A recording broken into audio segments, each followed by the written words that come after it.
നിങ്ങളുടെ ഫേവറേറ്റ് സീരിയലുകൾ ടിവിയിൽ വരുന്നതിന് മുൻപേ സൺ നെക്സ്റ്റ് ആപ്പിൽ കാണാം. ഇനി എല്ലാവർക്കും മുൻപേ കാണൂ.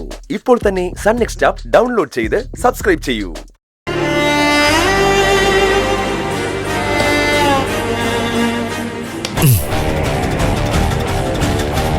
ഞെക്കട്ടെ,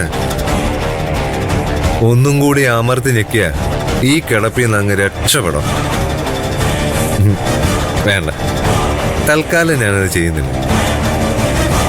പലതും സംഭവിക്കാൻ പോകുന്നുണ്ട് ഈ വീട്ടില്. അതൊക്കെ കഴിഞ്ഞിട്ട് താൻ പോയാൽ മതി.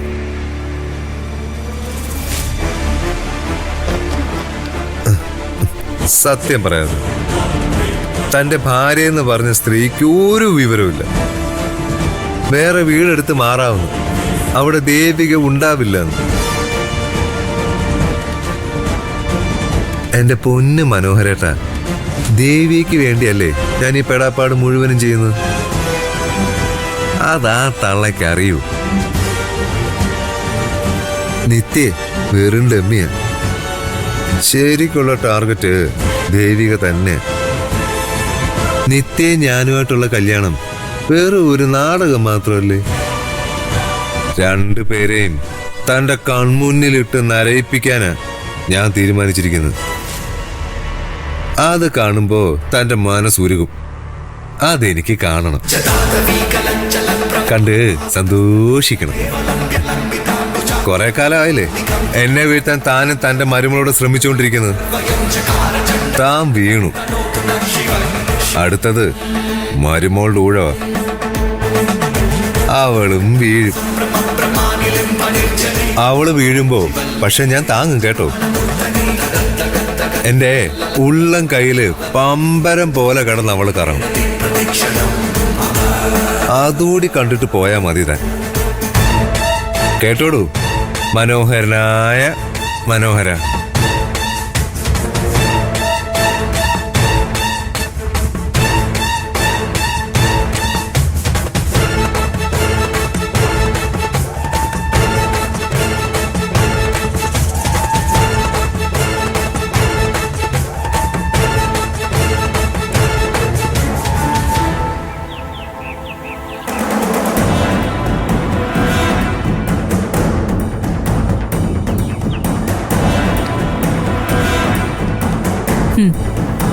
ഞങ്ങള് ചോദിച്ചപ്പോ കാശ് എവിടുന്നാ വരുന്നേന്ന് പറയാൻ മടിയായിരുന്നല്ലോ ഡാഡിക്ക്.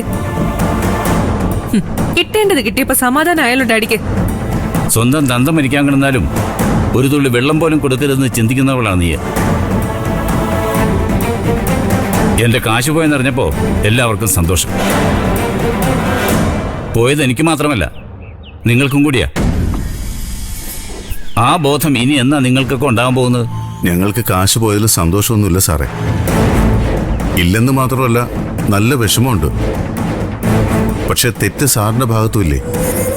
ഞങ്ങളോട് ആ വിവരം പറഞ്ഞിരുന്നെങ്കിൽ കാശ് നഷ്ടപ്പെടുമായിരുന്നോ? ഞങ്ങളെ അത് അറിയിച്ചിരുന്നെങ്കിൽ ആ സമയത്ത് ഞങ്ങൾ ഇവിടെ ഉണ്ടായിരുന്നേനെ.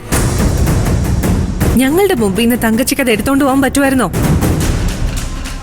ഇന്ന് സ്വാമിയെ ഡാഡി ഉപേക്ഷിക്കുന്നു, അപ്പോഴേ ഡാഡി നന്നാവും. വെറുതെ അയാളെ കുറ്റം പറയണ്ട. ഒരു രേഖയില്ലാതെയാ തമിഴ്നാട്ടിൽ ആ സ്ഥലം ഞാൻ അയാളുടെ പേരിൽ വാങ്ങിയത്. വിൽക്കാൻ പറഞ്ഞപ്പോൾ അയാളത് വിറ്റു. കാശ് മുഴുവൻ എനിക്കിവിടെ കൊണ്ടുവന്ന് തരികയും ചെയ്തു. ഇന്നത്തെ കാലത്ത് ആരെങ്ങനെ ചെയ്യും? നീ ചെയ്യൂ? കാശ് കൊണ്ട് തന്നു, എന്നിട്ട് ആ കാശ് എവിടെ? തങ്കച്ചി ആ സമയത്ത് കയറി വന്നത് വെറുതെ ആണെന്നാണോ ഡാഡി വിചാരിച്ചിരിക്കുന്നത്? ഒരിക്കലും അല്ല. ഇവിടെ കാശ് വരാൻ പോകുന്ന വിവരം സ്വാമി തങ്കച്ചിയെ വിളിച്ചറിയിച്ചു കാണും. എനിക്കും അങ്ങനെ തന്നെയാ തോന്നുള്ളൂ. ചതിച്ചത് തങ്കച്ചി മാത്രമല്ല സാറേ, സ്വാമിയും കൂടിയാ. അത് സാർ ഇനിയെങ്കിലും മനസ്സിലാക്കണം. ഞാനത് വിശ്വസിക്കില്ല. സ്വാമി എന്നെ ചതിക്കില്ല. ചതിക്കാനായിരുന്നെങ്കിൽ അതിനുള്ള അവസരങ്ങൾ സ്വാമിക്ക് വേറെ ഒരുപാട് കിട്ടിയതാ. അന്നൊന്നും സ്വാമി ഇത് ചെയ്തില്ലല്ലോ. സ്വാമിക്ക് വേണമെങ്കിൽ ആ കാശും കൊണ്ട് എങ്ങോട്ടെങ്കിലും പോകാമായിരുന്നില്ലേ? ഒരായുഷ്കാലം പണിയെടുത്താൽ ഉണ്ടാക്കാൻ പറ്റാത്ത അത്രയും പണം ആ ബാഗിലുണ്ടായിരുന്നു. ഒരു രൂപ പോലും സ്വാമി എടുത്തില്ല. ഞാൻ എടുക്കാൻ പറഞ്ഞിട്ടും സ്വാമി എടുത്തില്ല. ഡാഡി അയാളെയും കെട്ടിപ്പിടിച്ചോണ്ട് ഇവിടെ ഇരുന്നു. കുഴിയിൽ നിന്ന് പടുകുഴിയിലേക്ക് പൊയ്ക്കൊണ്ടിരിക്കുന്നത് അത് മറക്കണ്ട.